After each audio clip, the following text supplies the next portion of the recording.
Dos periodistas varones que tienen su posición muy clara, ¿no? Nicolás a favor de la vida y Rodrigo a favor de la legalización del aborto. ¿Así es? Así es. ¿Por qué? Estoy a favor de la campaña de la legalización del aborto por el eslogan que tiene la campaña, porque es una cuestión netamente de salud pública y porque en este último tiempo pudimos lograr escuchar a mucha gente que por ahí no tenía la posibilidad de hablar. Y es como que un tema que es inevitablemente hablar de este tema. Llegó a las casas, llegó a los trabajos, a las escuelas, a los colegios, y celebro que así sea, a contrario de lo que piensa por ahí mucha gente, que este tema no se tiene que debatir en los colegios o en las escuelas. Para mí es sumamente positivo para la democracia que este tema se instale en el debate de la sociedad, y las personas que lo van a debatir son finalmente los senadores. Ahora muchos hablan de que el proyecto va a volver a diputados, volvería con modificaciones, pero creo que finalmente este proyecto se va a terminar aprobando. Bueno, la postura, ¿no? Lo que van conociendo en el camino y que determina que uno tenga una opinión. Pero Martorell, que estás a favor de la vida, ¿vos qué opinás? ¿Va a pasar lo que vienen diciendo los medios? ¿Ya hay como una mayoría que no va a acompañar este proyecto? Claro, aparentemente no se va a aprobar ahora, según lo que estuvimos viendo hoy a la mañana. Por 3 votos ganaría el no, en principio. Y yo lo que creo que los temas que hay que hablar primero es de educación sexual, antes que nada, antes de hablar del aborto, porque muchos los comparan también con los países europeos, sí, que dicen que en Europa ya está el aborto desde hace 30 años, 40 años, pero no podemos comparar la educación que hay en un país europeo con la educación que hay en Argentina. Nosotros no somos un país que está al nivel de esos otros países, y creo que habría que arrancar con la educación sexual antes de dar una ley de este tipo, con lo que implica el después, al otro día que se aprueba. ¿Qué pasa al otro día? ¿Está preparado Argentina? ¿Tiene el contexto? ¿Está preparado para que se apruebe una ley de esta envergadura? Vos sabés que hay mucha gente que quizás en este momento está viendo tu programa, Andrea, y dice, ¿por qué tienen que hablar dos hombres de algo que le pertenece netamente a la mujer? De un tema que es fundamentalmente femenino, porque ni él ni yo, que él está en contra de la legalización y yo estoy a favor de la legalización, vamos a estar embarazados en algún momento. Entonces es importante y es saludable que este tema trascienda también el género y trascienda la sexualidad. ¿Cuál es la postura, digo, desde tu lugar como varón, viéndolos desde afuera, involucrándote como sociedad dentro del debate? Porque además también se tocó un tema muy sensible, la no participación del papá, digamos, ¿no? De este futuro bebé, que no puede ni siquiera decidir. Claro, en esto la mujer nada más avanza. Vos como hombre, ¿qué opinás sobre ese punto? Yo opino que en la mayoría de los casos, el primero que comete el aborto es el papá que abandona. El papá que abandona la situación. Acá, vos fíjate que todas las tintas, todo está cargado contra la mujer. Es una asesina, es una abortera, y la mujer no se embarazó sola. El bebé no nace de un huevo. Entonces, pero si hay una responsabilidad en ese sentido, ¿no le cabe también la responsabilidad al hombre, en todo caso, si quiere decidir que esa vida continúe? Claro, no solamente a la mujer. ¿Qué pasa con el papá que quiere continuar con la vida? Exactamente, a eso voy. Bueno, lo que plantea este proyecto es que es una decisión de la mujer, que es la que va a tener ese embarazo. En el caso de que sea una pareja bien constituida y se charla y se pueda llegar a tener un consenso entre las partes, me imagino que se planteará, en el caso de que se apruebe, de seguir con el embarazo, y en el caso de que no se apruebe, van a seguir existiendo el aborto legal. Esta ley, la gente que está en contra de la legalización del aborto no plantea ningún proyecto, ninguna propuesta para cerrar todas las clínicas clandestinas. ¿Sabes cómo se resuelve hoy el tema? ¿Cómo? Yo, papá, tengo una hija de 15 años, viene y me dice que está embarazada, en el mejor de los casos que me los cuente, vamos a un lugar donde se hacen abortos clandestinos, yo abro la billetera, pongo billete por billete, si no tengo la plata voy, como nos contaron, muchos de los lectores de ¿Qué pasa Salta? Nos contaron que casos que se vendieron motos, gente que no tiene, que vendió su televisor, su heladera para poder pagar los abortos clandestinos. Esta ley lo único que busca es poner en igualdad de condiciones a la mujer que puede pagarse un aborto como a la mujer que no puede pagarse un aborto. El gobierno y el Estado ha fallado abruptamente con este tema. La principal crítica, más que habilitar el aborto, que es matar una vida, por supuesto, porque eso está claro por puntos científicos, que el aborto es terminar con una vida. Le guste a quien le guste, y en el mes que fuese es terminar con una vida. Sea un embrión de una semana, de 2 semanas o del tiempo que fuese, se está acabando con una persona. Acá la clara falta es la parte del Estado, que no está presente con las mujeres embarazadas, porque es real que hay mujeres embarazadas que sufren también, que no son acompañadas por las familias, no son acompañadas por los colegios, pero claramente tiene que comenzar eso por el Estado, es un tema público, y hay que acompañarlas desde el lado ese. Que hay anticonceptivos en los hospitales y salitas, es verdad, porque uno puede ir a un hospital, a una salita, incluso yo lo hice también varias veces, que fui para verificar si hay, y te otorgan pastillas del día después, te otorgan preservativos, anticonceptivos, todo gratis. Así que ¿usted cree que hay una postura también porque quienes están acompañando y esperan que se vote a favor de esta ley, claramente que mienten algunos números, digo, alguna cifra como abultada? Lo normal también no de todo el mundo, pero normal de mucha gente que está a favor del aborto es inflar números. Porque ¿quién habla del cáncer de mama, que es la principal muerte de las mujeres? Nadie habla del cáncer de mama, nadie habla de otras causas de muerte de las mujeres porque ahora se habla puntualmente del aborto. Y bueno, entonces los Provida que presenten un proyecto por el cáncer de mama, eso no se está debatiendo acá. Acá nosotros nos vamos a sentar y yo te aseguro, ¿qué hora es? 3:30, 3 y pico. Sí. Podemos estar hasta las 12 de la noche debatiendo cuándo empieza la vida y cuándo no empieza la vida. Pero de acuerdo a una posición personal, pero acá no se está debatiendo eso. Acá hay un proyecto de ley que es la interrupción voluntaria del embarazo. Hace rato Nicolás habló de Europa. Acá tenemos países en Latinoamérica como por ejemplo Uruguay. Bueno, yo ahí disiento con usted, le digo, ¿no? Porque volvemos de nuevo, ¿no? A plantearnos y a compararnos con otros países que en salud pública están totalmente avanzados. Pero en Latinoamérica. Pero están totalmente avanzados en comparación, en diferencia, digo, de Argentina. Hoy uno llega y de repente te dicen no tenemos ni siquiera aguja, ni una indoloro para una, no sé. Ni una dipirona, nada, no hay. Entonces, estamos en eso, diferimos muchísimo, digo. O sea, hay una distancia importante, más allá que estemos cercanos acá en Latinoamérica.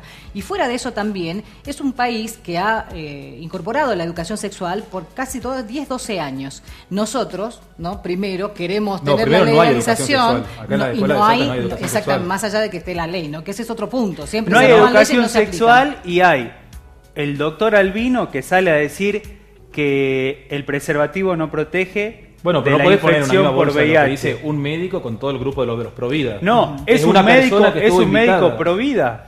Pero es una persona que estuvo invitada al Senado a hablar. Él no me representa a mí puntualmente, él representará a otro grupo de la sociedad. Él representa al sector Provida. No representa al sector Provida. Es como... Él fue a manifestarse en contra de la legalización del aborto. Y sí, fue a dar una postura, entiendo yo, ¿no? Claro, fue a dar una postura. Como también muchas veces la mujer que rompe la catedral y capaz que, no sé, va a tirar aerosoles, hace caca en la catedral, no representa al grupo de los pro aborto tampoco. No podés generalizar vos que una persona representa al grupo Provida, como tampoco esa mujer que va a romper toda la catedral a pintar, creo que tampoco representa al grupo pro aborto.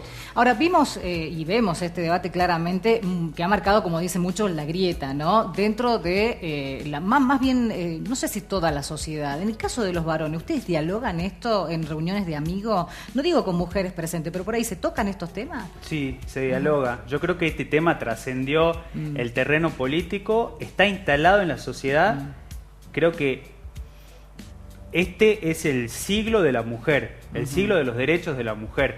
La mujer consiguió muchísimos avances en igualdad de género, en igualdad de condiciones. Todavía faltan hacer muchísimas cosas más. Falta que la mujer gane igual que el hombre, que no gane menos. Falta que la mujer deje de ser violentada, deje de ser asesinada. Salta nuevamente en cabeza los índices nacionales de femicidios, de embarazos adolescentes no deseados. Mira, yo la verdad que creo que uno la postura que tiene que defenderla al máximo. Por ejemplo, yo que estoy a favor de la vida, también creo que hay que defender el tipo de vida que ya existen, digamos, porque hay mucha gente Yo no estoy a favor de la muerte, ¿no? Porque eso es lo que mucha gente piensa. Dice, yo estoy a favor de la vida. Y yo también estoy a favor de la vida. Todas las chicas estas que estamos viendo con el pañuelo verde también están a favor de la vida. Claro, la diferencia, no es que estamos a favor de la muerte o a favor del aborto. Claro, la diferencia es que yo estoy a favor de las dos vidas. Vos estás a favor de una vida, que es la vida de la mujer, que yo también defiendo la vida de la mujer, por supuesto, porque creo que hay que defenderla. Sí. Y también creo que la mujer tiene que estar empoderada, tiene que ser protagonista. Pero vos no estás defendiendo la vida de un bebé también, que es el inocente, que está perdiendo en este caso, digamos. ¿No se le está dando mayor lugar o posibilidades, en este caso, a los hechos de violación? ¿A que queden impunes? Decían, ¿no? En algún momento algún político mencionaba. Esto es liberarlo de toda culpa, porque la Denuncia persona... no hace falta, exactamente, no hace falta. Podría decir, sí, fui violada no sé quién, pero voy y pido el aborto, ¿no? Directamente, sin denunciar. No hace falta que se denuncie, yo diría que no hace falta que se judicialice con esta ley, por eso es aborto legal, seguro y gratuito. Una declaración jurada basta ya para el hospital, pero no es lo mismo una declaración jurada que ir a la policía y generar todo un trámite judicial. Ahora, hay una de las críticas. Claro, en realidad el aborto no punible ya está legislado en Argentina, no se cumple en muchos lugares, como por ejemplo en Salta, donde vemos que a una nena de 11 años, de 12 años, se la obliga a continuar con un embarazo que definitivamente no quiere seguir y después nos salen a vender y a decir no. Pero la nena decidió continuar con el embarazo. Estamos hablando de una menor de edad. A ver, el Código Penal actual te habilita en que en los casos de violación, en los casos de que corre riesgo la vida de la madre o en los casos que sea una persona discapacitada, está permitido el aborto.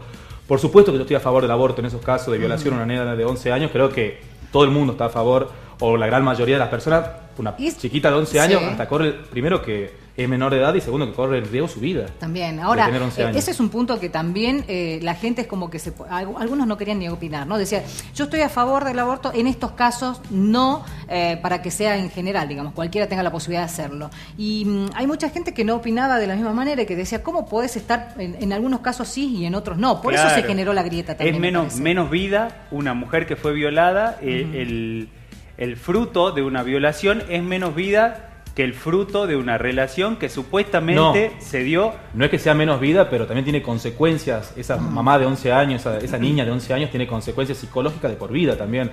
¿Cómo hace para crear un bebé a los 11 años? Hay que ver si tiene la posibilidad económica. Esto es un tema, una persona que fue violada, tener un bebé en su vientre. Ahora, mi cuerpo, mi decisión, ¿es tan así? Digo, ¿no? Porque volvemos de nuevo con esto. Son dos o sea, cuerpos. Si la ley nos está permitiendo que hasta las 14 semanas se puede interrumpir un embarazo, ya 14 semanas es una vida. No podemos decir que es la nada misma, digamos, que va creciendo, ¿no? ¿Cómo se entiende entonces, digo? ¿14 semanas o cuándo es una vida y cuándo no? Ese es el debate que decíamos recién que podemos estar haciendo eternamente. Es un debate pero de todas eterno, maneras, avanzado 3 meses, ¿no es una vida ya? Hasta las 14 semanas. No es que a las 14 semanas se va a producir el aborto.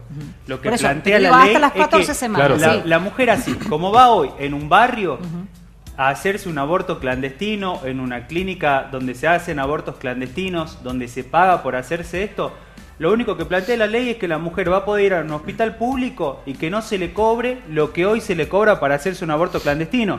Es decir, mi hija no tiene para pagarse un aborto clandestino, ni me cuenta, entonces las amigas le dicen, ¿sabes qué? Yo vi en YouTube que te tenés que meter 2 agujas. La chica esa, la adolescente esa agarra, llega al hospital desangrada. Pero eso tiene que ver con la falta de educación. Totalmente. Porque tal vez temas tabú que no se habla en la familia. Totalmente. Y la ley lo plantea, dice, educación sexual para decidir, anticonceptivos para no abortar. No, el aborto no es un método anticonceptivo, claramente. Y aborto legal para no morir. No, y aparte estamos hablando del aborto como un tema muy común y tranquilo, cuando las consecuencias también psicológicas y físicas que le puede quedar a una mujer después de un aborto. La verdad que es un tema muy complejo que hay que hablarlo con más. Y que no está estipulado dentro de la ley, digo, que después de planteada la interrupción del embarazo, exista un grupo médico de profesionales que asistan, ¿no? Psicológicamente a las mujeres, ¿no? Y además, también con un dato que no es menor, digo, hay profesionales médicos que siempre han aportado en este tramo y en este camino, de que realmente sí hay una consecuencia, por más que el aborto se haga en un hospital público, en una clínica. Una consecuencia mental y física también. Física también puede existir. ¿Hasta dónde es seguro? Una consecuencia como lo tiene cualquier intervención. Estamos hablando de una intervención que se realiza dentro de los parámetros de seguridad hospitalarios, una intervención que no va a tener costo, a diferencia de lo que sí tiene el aborto clandestino, pero, insisto, hablar de cuándo empieza la vida, si es bebé, si es embrión, si es un bebé de 9 meses, ¿viste el muñeco ese gigante que ponen en la marcha Provida? Bueno, ese ya es un bebé de 9 meses, ese No, bueno, de 8 meses. Es lo mismo un eso bebé, no es un embrión. es lo mismo un bebé de un día y el de 9 meses. Es Para exactamente vos, lo mismo. No, para vos. ¿Cómo, Para la cómo se ciencia entiende es la exactamente lo mismo. ¿Cómo se Gente entiende no. las ecografías? Claro, es lo Las mujeres que se dan con que están embarazadas al mes posterior, cuando dicen, bueno, no tengo el periodo, voy a ver qué pasa, Claro. me hago un estudio, ¿cuánto pueden haber pasado?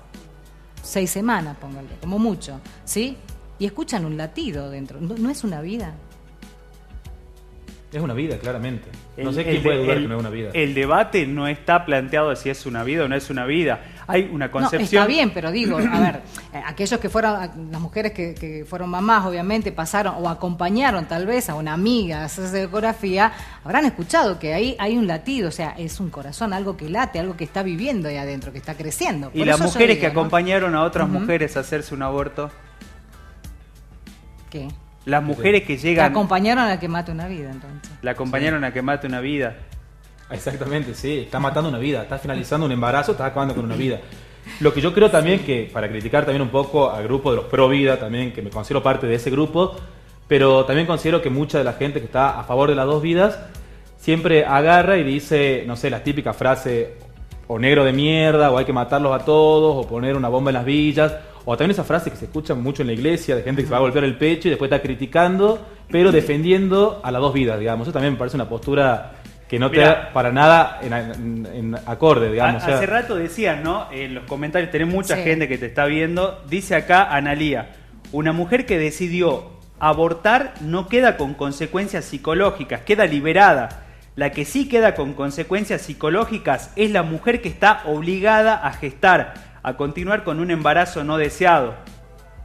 Es lo que están opinando las mujeres. Hay opiniones obviamente a favor, hay opiniones en contra. Este tema sin duda marcó una grieta en la sociedad argentina. Es de esos temas que son, podríamos decir, interminables, pero es una deuda, Pero va a es una tener- deuda sí. de la democracia Ujú. que hasta el 8 de agosto para mí va a ser así. Bueno, es un tema que además yo entiendo que se defina o no próximamente a favor o no de esta ley, si esta ley es aprobada por mayoría, por senados y demás. Más allá de eso, creo que hay una gran deuda por parte del Estado, que es la cantidad de leyes que hoy por hoy bueno, no se aplican, no se ejecutan, no se las toma en cuenta. No, Están y también- cajoneadas. Una de ellas que lamentablemente nos pone en esta situación es la ley de educación sexual. La ley de educación sexual. Es clara, es clara. Si Y más acá hubiésemos en Salta. tenido más acá en Salta, con lo que dijo la exactamente. ministra de Educación también, que Sí. la gente no quiere tener educación sexual. Eso dijo hace un par de meses. La gente que quiera tener o no educación sexual, es importante que se dé. Tiene que ser una materia obligatoria que la tienen que tener desde que tienen, no sé, 12 años. Hay que empezar a hablar de educación sexual. Que la gente sepa que es un preservativo, que la gente sepa que es un anticonceptivo, la pastilla del día después. Por ejemplo, a mí al colegio que fui, hasta el último año de colegio, nunca hablamos de nada. Nunca hablamos de qué es un preservativo, de cómo se lo usa, de las consecuencias de los malos usos de los mismos, nada. Sí. Es como un tema que no existió, digamos. ¿Cómo te enteraste? Y lo tuve que hablar con mis amigos Con tus después, amigos. pero en el colegio, que supuestamente uno va a aprender, no aprendimos Sí. nada. ¿Y en tu caso? Y en mi caso no tuve educación sexual. Ujú. No tuve educación sexual. Fui a una escuela pública, terminé la secundaria en el Comercial 2, el que está al frente de la cancha de gimnasia. No había educación sexual. Era una escuela pública donde todos los días, creo que se sigue haciendo hasta el día de hoy porque soy amigo de la directora, a los chicos se les hace rezar la oración de San Francisco de Asís. Se les hace profesar un culto que muchos de los chicos no tienen. Bueno, Y se los que obliga. sigue pasando, a Y pesar ese es de- otro una debate escuela que se va a pública. venir. Es Ahora- una escuela Claro, pública, no es una exactamente. escuela Pésimo. privada. Ahora, veo que muchos de los temas que salieron después de este tema de legalización del aborto empezaron a marcar grietas, ¿no? El tema de, por ejemplo, las fuerzas armadas en las calles, en los barrios, también generó una posición dividida en la sociedad, quienes sí, quienes no. El tema de que no tengamos religión en las escuelas, más en lo público, bueno, también ha generado una división. Digo, Sí, creo que hay a mí lo que muchos no me gusta es temas- la gente que vive el aborto como un partido de fútbol, que dice, Claro. si se aprueba vamos a festejar, no sé qué. O sea, se aprueba o no se aprueba, un tema delicadísimo, que creo que no hay que vivirlo como un partido de fútbol, decir, bueno, el arroz con leche abortero, todas esas cosas que me parecen ridículas, la verdad, porque más allá de que se produzca o no un aborto, es algo gravísimo, se aprueba o no se aprueba esta ley, y me parece que hay que tomarlo como se merece el tema, digamos, con mucho respeto, esas canciones también creo que posicionan al grupo de feministas, que me parece, yo apoyo al grupo de las feministas por supuesto, pero cuando hacen todas estas cosas del arroz con leche abortero o estos diferentes catos, creo que le quita prestigio también al movimiento, pero por supuesto no son todas. Sí. Es un grupo minoritario. El otro día escuchaba a una feminista hablar, Judith Butler, no sé si la conocen. Bueno, ella explicaba y decía, cuando hay un caño que está trancado durante muchos años y vos lo abrís al caño, ¿cómo sale el agua? ¿Sale clarita? ¿Sale así uniforme? No. ¿Sale sucia? Sí, O sea, comienza a ser así. Entonces, el caso del feminismo es así, porque sirvió para plantear un montón de otros debates. El tema del aborto sirvió, un montón de cosas. Sirvió para plantear el tema de la iglesia, el tema de la educación sexual, el tema de por qué la mujer gana menos que el hombre. O sea, son todos debates que estaban ahí. No, bajo la alfombra, bajo la alfombra, como va a seguir quedando si el proyecto no se aprueba, porque los abortos van a seguir Yo creo que existiendo. va a condicionar de alguna manera, o va a poner más presión a los gobiernos actuales, cada uno en su provincia y a nivel nacional, para que apliquen realmente como debe ser la ley de educación sexual. O comenzar por la ley de educación sexual para luego poder debatir la ley del aborto. ¿Qué es lo que hizo Uruguay? En otro panorama. ¿Qué es lo que hizo Uruguay? Claro. Primero, porque se plantearon las dos cosas juntas, entiendo. Primero dejaron el aborto para más adelante, plantearon educación sexual, la aplicaron 10, 12 años, recién aprobaron la ley del aborto. Así entiendo que puede ser. A mí me parece un poco más correcto. Más pero bueno, también. vamos a ver Entonces, lo que pasa. Entonces, siguiendo tu razonamiento, Sí. acá no estamos planteando aborto sí o aborto no, sino aborto cuándo. En realidad estamos tratando si vos de estás que la poniendo el sociedad ejemplo de Uruguay, aprenda, porque va a pasar lo mismo. Sí. Vos me decís, no aprendimos nunca. ¿Cuántos años tenés vos? 29. 29. Bueno, la generación de tu edad y los más jóvenes no han tenido educación sexual. Vos aprendés así con los amigos. Sí, de palabra. Exactamente. De oído. Muchos ni saben el uso del anticonceptivo, el preservativo y demás. Esto significa que si no se aplica la educación sexual en las escuelas, va a pasar lo mismo. Claro. Y vamos a tener la misma Con cantidad de educación. abortos sin educación. No, con educación sexual integral, sí. la mujer que llega a abortar va a llegar en otras condiciones, con otra Exactamente. mente, con otra educación. Y yo creo que no va a y llegar, abortar. en todo caso, porque se va a cuidar. Y muchas tanto la veces no va a mujer llegar. como el hombre. Entonces sí Chicos, estamos planteando cuándo. No estamos planteando Porque cuándo. si vos te pones a fijar, Sí. cuando se hizo el estudiantazo acá frente a la legislatura, eran todas pibas de 14, 15, 16, 17 años que son votantes, porque esto sí tiene un fin político, sí lo tiene, que la gente va a ver que los políticos van a mirar a ese sector de la sociedad que hasta ahora no estaban mirando, porque si no, no habría tantos legisladores que estén a favor de esta ley. Bueno, es para hablar largo y tendido. Les digo, chicos, muchísimas gracias por estar, Muchas gracias por a vos, aportar. Andrea. Me parecía que era importante jóvenes y además varones que puedan también tener su mirada de un lado y del otro, a favor y en contra. Aquí estamos. Seguimos y vamos a seguir porque el próximo 8 será el día D, ¿no? Sí, hay que el ver qué día pasa. D. Vamos a ver qué pasa. Gracias por estar. Gracias, Pequeño Andrea. corte, ya nos vemos.